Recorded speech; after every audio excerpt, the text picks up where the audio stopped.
What would bring an Orthodox Jew, an Iranian Christian, and a large family from the Arctic Circle to collect olives in Israel? It has to do with connections they all feel with communities still suffering the aftermath of October 7th. We've witnessed similar scenes of support from visitors in the last year, and they're signs of hope. Take a look. Harvesting olives around areas devastated on October 7th is one project of Genesis 123 Foundation.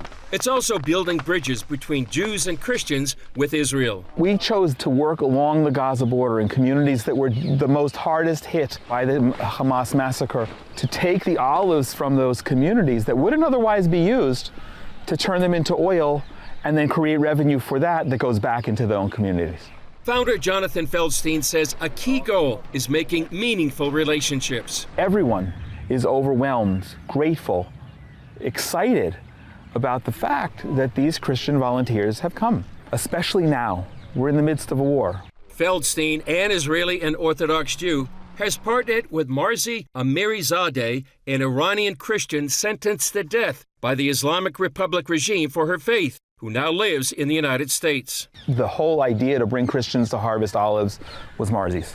After October 7th, I felt a big responsibility in my heart to encourage more Christians to stand up with Jews and restore friendship between Persian and Jews. Marzi met Feldstein and his family 2 years ago during her first visit to Israel, and they realized they shared a similar vision. The vision that God gave me is root and branch. The verse from Romans 11 referencing the Jews as the root, supporting the branch. And then from Ezekiel 36, the prophecy of when the Jewish people come home, the land will blossom again.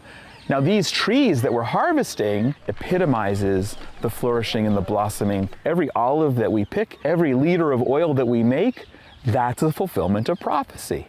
Helping the land heal brought Sarah Stewart, her husband Luke, and their 6 children to Israel. They had to take multiple flights from their Alaskan home to get here. We lived in this small Eskimo village of 100 people above the Arctic Circle. As we learned Hebrew, we learned what God is doing in the land of Israel. October 7th happened. When I saw some of the pictures of the children who were taken captive, I realized that those could have been my kids. For a year, I've been trying to come, wanting to do something, wondering what I could. So I asked if they could send their hardest working employee to bring us our coffee in exchange for a surprise. Sarah says her kids forage berries back home in Alaska, so shaking olives from trees is easy. This is a really, really fun time for us. Israel's in the Father's heart. We just want to be a part of what He loves. Pastor Danny Austin identifies with an historic failure of the church.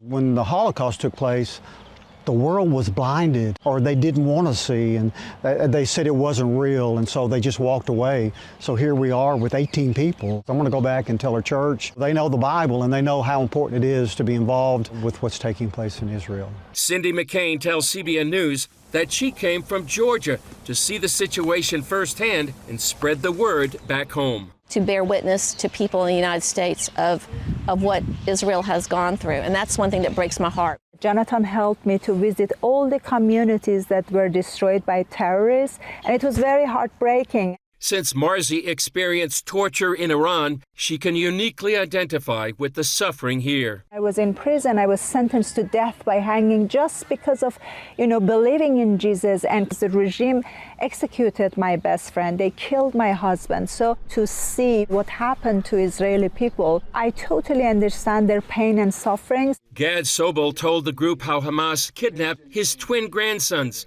Ziv and Gali, from their home in Kfar Aza and remain in captivity. We are waiting every day to get them alive.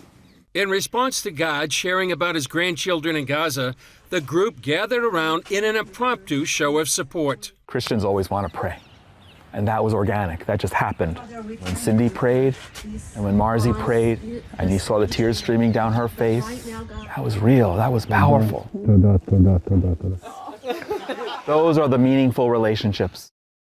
What a wonderful story of connection and support for Israel coming from around the world. And the Root and Branch is a great organization. Well, that's